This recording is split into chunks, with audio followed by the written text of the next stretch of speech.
Tapi sebahagian daripada kita minta, wahai wali, selamatkan anak saya. Wahai wali, sembuhkan anak saya. Ni bahaya. Walaupun ada yang cuba mewajarkan, dia kata sebenarnya kita minta pada wali tu sebab wali tu dia dekat dengan Allah. Maka kita minta kat dia, dia minta pada Allah. Mintalah pada Allah. Allah lagi berkuasa daripada wali tu.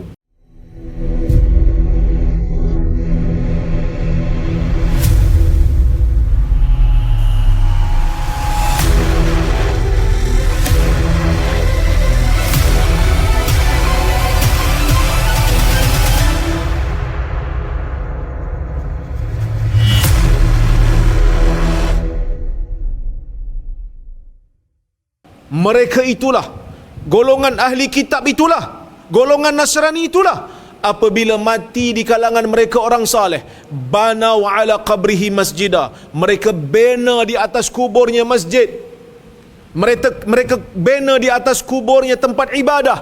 Ulaika syiraru khalqillah, itulah seburuk-buruk makhluk Allah. Maka syirik berlaku apabila orang-orang cuba membesarkan mayat. Syirik berlaku apabila ada orang yang cuba membesar-besarkan tempat yang tidak disuruh oleh agama untuk dibesarkan. Maka sebab itu Nabi SAW melarang kita untuk solat menghadap kubur. La tusallu ilal kubur, jangan salat menghadap kubur. Sebab apa? Mungkin kita sembah Allah. Bukan mungkin, memanglah kita sembah Allah. Katalah satu orang dia sembahyang menghadap kubur, mungkin dia sembah Allah, tapi orang tengok, Rora solat menghadap kubur ni, mesti kubur ni ada keramat. Maka syirik boleh berlaku, dihalang perkara yang boleh membawa kepada kerosakan. Hari ni kita melihat, dulu-dulu dah ada, tapi Alhamdulillah kita berjaya untuk bendung. Tapi seolah-olah nak dihidupkan semula. Orang dah mula pergi ke kubur tu, kubur ni bukan untuk berdoa kepada ahli kubur, bukan untuk mengambil pahala sunat daripada ziarah kubur semata-mata, tetapi mereka pergi bergendang di kubur. Saya ada kawan, dia kerja JKR. Dia ni ialah bukanlah belajar agama, bukan khususan dia agama. Masa jumpa dengan dia, hari raya dia datang rumah, dia kata, dia pun pelik, dia kata, sebab masa dia pergi kubur, tengok ada gendang kat kubur. Kenapa orang bergendang ni? Siap ada yang berjoget-joget lagi. Saya kata, dia buat apa? Tak tahulah, pakai kopiah tinggi-tinggi semua. Saya kata, tu mungkin tarikat lah tu. Dia kata, apa dia tarikat? Saya pun cerita kat dia, sebahagian daripada tarikat-tarikat ni, mereka telah melampaui batas dalam masalah ni. Nabi SAW menziarahi kubur, betul. Tapi apa yang Nabi buat bila ziarah kubur? Nabi bagi salam pada orang yang berada dalam kubur. Kemudian Nabi mendoakan. Nabi doakan kepada orang yang berada dalam kubur supaya Allah Ta'ala ampunkan mereka. Tapi apa yang berlaku pada hari ini? Yang berlaku pada hari ini, mereka datang ke kubur, mungkin mereka bagi salam, mungkin mereka berdoa, tapi tak hanya sekadar tu, mereka bawa gendang, mereka minta hajat, mereka minta pada mayat. Ini melampau. Mungkin ada dalil-dalil yang disebut, banyaklah dalil yang disebut, tapi Nabi SAW pesan tuan-tuan pada kita. Nabi kata apa dalam hadis Irbad bin Sariyah? Nabi kata, فَإِنَّهُ مَنْ يَعِشْ مِنْكُمْ فَسَيَرَ اخْتِلَافًا كَثِيرًا فَعَلَيْكُمْ بِسُنَّتِي وَسُنَّةِ الْخُلَفَاءِ الرَّاشِدِينَ الْمَهْدِيِّينَ مِنْ بَعْدِي عَضُّوا عَلَيْهَا بِالنَّوَاجِذِ. Siapa yang hidup lama selepas aku tak ada nanti ni, dia akan melihat perselisihan yang banyak. Dia akan tengok orang berbantah-bantah, orang akan berbeza pendapat, orang akan bertikam lidah, orang akan bertelagah. Fa'alaikum bisunnati, Nabi kata, bila orang dah bertelagah, ustaz ni kata macam ni, ustaz ni kata macam ni, ustaz ni kata macam ni, ustaz ni kata macam ni, kamu kena pegang sunnah aku. Fa'alaikum bisunnati, ni bukan saya sebut, ni Nabi sebut. Nak selamat, pegang sunnah aku. Nabi buat macam mana? Nabi buat macam mana? Macam mana yang Nabi buat bila pergi ke kubur? Nabi suruh berdoa kepada orang yang mati tu. Nabi suruh berdoa untuk orang yang mati tu pada Allah. Ya Allah, ampunkan orang ni. Ya Allah, tolong cucuri rahmat ke atas rohnya. Allahumma ghfir lahu warhamhu. Tu yang Nabi buat. Allahumma ghfir lahu. Ya Allah ampunkan. Istaghfiru li akikum, Nabi kata. Mintalah keampunan daripada Allah untuk saudara kamu yang dah mati ni. Wasalu lahu tathbit, minta kepada Allah supaya Allah Taala tetapkan jiwa dia. Fa innahu al-an yus'al, kerana dia pada waktu ini sedang ditanya. Tu sahabat tu. Tapi sebahagian daripada kita minta, wahai wali, selamatkan anak saya. Wahai wali, sembuhkan anak saya. Ni bahaya. Walaupun ada yang cuba mewajarkan, dia kata sebenarnya kita minta pada wali tu sebab wali tu dia dekat dengan Allah. Maka kita minta kat dia, dia minta pada Allah. Mintalah pada Allah. Allah lagi berkuasa daripada wali tu. Tuan-tuan cuba bayangkan, wali tu mati sebab kanser contohnya. Anak kita kena kanser. Wahai wali, sembuhkan anak saya. Kalau dia boleh jawab, dia pun kata, aku mati sebab kanser. Saya bukanlah meremehkan wali tu. Wali tu bukan orang soleh. Tapi kita tak disuruh untuk berlebih-lebihan dalam mencintai orang saleh sampai kita minta benda yang dia pun tak mampu nak beri. Tapi kalau minta pertolongan benda yang dia mampu, contoh kita minta ke isteri kita, tolong pergi buat air Zat, dia pergi buat air, okey lah. Tak bolehlah isteri kata, syirik bang, mintalah dengan Allah untuk buat air. Itu benda yang makhluk mampu bagi. Tapi minta kesembuhan, minta keselamatan, minta kesihatan, minta pada Allah. Minta pada Allah. Apa yang menyebabkan orang-orang Nasrani boleh tersesat jalan? Tuan-tuan ingat, mereka ni terus ambil Jesus sebagai anak Tuhan ke? Dia ada peringkat-peringkat dia. Dia ada peringkat-peringkat dia. Sehingga kan apabila berlakunya persidangan sesama mereka, bukan semua bersetuju untuk mengatakan Jesus tu anak Tuhan. Ada yang mengatakan Jesus tu manusia, Nabi. Tapi mereka tetap seru Jesus. Bila ada masalah, oh Jesus. Syiah pun sama, bila ada masalah, ya Hussein, wahai Hussein. Lepas tu dia seru dalam bahasa Parsi dia. Yang kalau yang India seru dalam bahasa Tamil, dalam bahasa Urdu. Saya ingat yang boleh faham semua bahasa ni Allah Azza wa Jalla saja. Dah kalau dia seru dalam bahasa Tamil, wali tu tak faham bahasa Tamil, ni nak tolong macam mana? Ada aliran dalam agama, dalam Islam mendakwa diri mereka satu aliran, dianggap sebagai wali Tuhan yang paling tinggi di zaman ini. Tetapi mendakwa alam ini dijaga oleh kutub. Allah tengok alam ni sekali sehari je.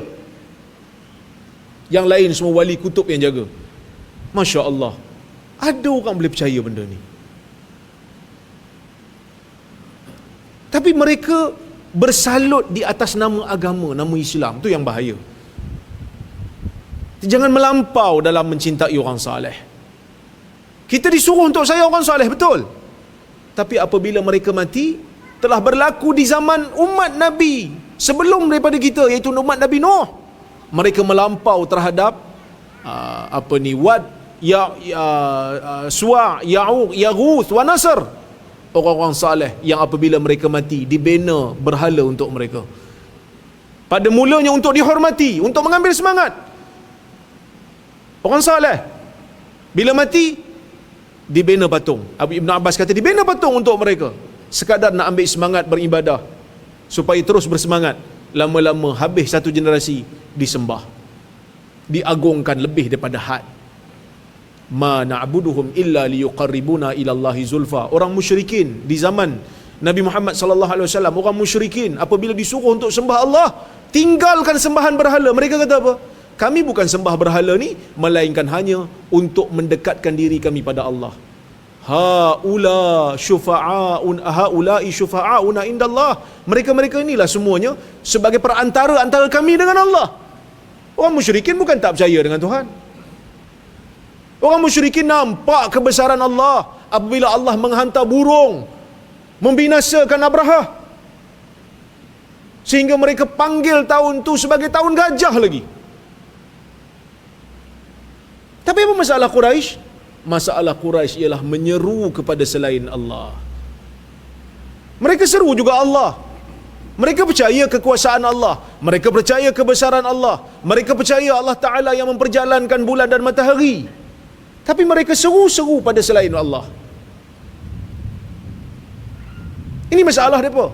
Sebab itu kita bimbang pada zaman ini apabila ada orang yang menyeru mayat. minta pada mayat. Apa masalah kalau kita minta selain kalau kita minta pada Allah direct? Inilah yang Nabi ajar. Iyyaka na'budu wa iyyaka nasta'in. Asalnya na'buduka wa nasta'inu bika. Itu asal. Kalau bahasa orang kata bahasa Arab, na'buduka, kami sembah kamu wahai Tuhan. Kami minta tolong dengan kamu wahai Tuhan. Tapi nak tunjuk pentingnya kita minta tolong dengan Allah, pentingnya kita hanya sembah Allah, dikedepankan iyyaka na'budu wa iyyaka nasta'in. Nak tekan lagi. Maksudnya kalau kita kata na'buduka, kami sembah kamu, mungkin sembah benda lain juga. Sembah Allah tapi sembah benda lain. Tapi bila kata iyyaka na'budu, hanya engkau yang kami sembah, kami tak sembah benda lain. Wa iyyaka nasta'in, hanya engkau tempat kami minta tolong, hanya engkaulah tempat mengadu kami apabila makhluk lain tak mampu nak tolong. Ini bendanya. Nabi pesan kepada Ibnu Abbas radhiyallahu anhuma, "Idza sa'alta fas'alillah wa idza ista'anta fasta'in billah." Kalau kamu nak minta apa-apa, mintalah pada Allah. Nak minta tolong, minta pada Allah. Dalam benda yang makhluk tak boleh nak bagi, minta pada Allah. Bukan minta pada selain Allah. Kita bolehlah guna alasan yang pelbagai. Macam-macam dok ada, kita faham. Macam-macam alasan kita boleh bagi. Tapi akhirnya kita tanyalah pada diri sendiri, apa yang menghalang kita untuk minta pada Allah direct ni? Sampai bila susah dok seru makhluk ni. Madad ya Husain umpamanya. Tolong wahai Husain. Kenapa kita tak kata madad ya Allah? Bantulah aku wahai Allah. Kan lebih selamat tu. Kadang-kadang minta tolong pada Rasulullah selepas Rasulullah wafat. Kita sayang pada Nabi SAW. Tak ada siapa yang nafi. Kita sayang pada Nabi, kita ikut ajaran Nabi, kita memartabatkan sunnah Nabi. Tetapi kita ikut cara Nabi SAW. Apabila susah, apabila dalam keadaan yang terdesak, tak ada makhluk boleh bantu, minta pada Allah. Nabi di Badar, Nabi berdoa kepada Allah Azza wa Jalla, sehingga jatuh selendang Nabi berdoa. Punya tingginya tangan Nabi diangkat ketika meminta kepada Allah Azza wa Jalla. Dalam hayat Nabi kita tak pernah jumpa pun Nabi SAW menyeru kepada Nabi-Nabi lain. Kan? Itu yang kita pernah tanya tu. Pada orang yang membenarkan benda ni, dah kalau boleh minta tolong pada wali-wali yang dah mati ni, walaupun kita jauh daripada wali tu, kan? Jadi bolehlah minta tolong pada pokok. Ada yang kata boleh. Dah kalau minta tolong pada pokok, ada yang kata tak boleh lah. Dia kata tak boleh lah minta tolong pada pokok. Tak boleh, dia kata. Pasal apa tak boleh? Dia kata sebab pokok bukan mukallaf. Kita kata pokok kan berzikir. Pokok letak kat kubur, kalau ikut majoriti ulama, ada kesan tu. Walaupun saya tak setuju dengan pendapat tu lah. Saya setuju pendapat minoriti yang kata keberkatan tangan Nabi itu yang meringankan azab. Tapi ada ulama yang kata pokok zikir itu menyebabkan orang dalam kubur tu diringankan azab. Sebab zikir pokok tu. Tapi pokok berzikir kan? Jadi minta tolong kat pokok. Dia kata tak boleh sebab bukan mukallaf. Mayat pun bukan mukallaf. Sebab mayat kan dah mati, bukan mukallaf. Sebab tu bila mayat mati je, harta dia terus jadi milik waris. Dia bukan mukallaf lagi dah. Nampak? Jadi kalau kita benarkan, lepas ni minta tolong dengan lembu. Lembu kan berzikir. Lembu taat pada Tuhan apa? Lembu tak buat maksiat. Tuan-tuan pernah tengok lembu makan Burger King?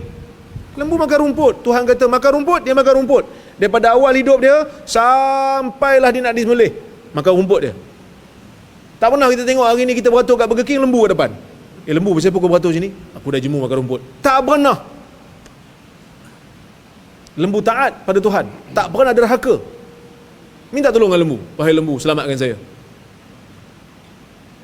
Akhirnya agama ini akan jadi cacar merba. Benda yang jelas boleh minta terus kepada Allah, disimpang siurkan dengan pelbagai alasan yang kita sendiri bila kita tengok jadi takut, tuan-tuan. Jadi ni pesanan Nabi SAW. Demi Allah saya tak ada kepentingan apa, cuma saya bimbang masalah ni. Saya bimbang apabila ia disaluti dengan wajah agama, tetapi tidak seperti mana yang diajar oleh Nabi Muhammad SAW.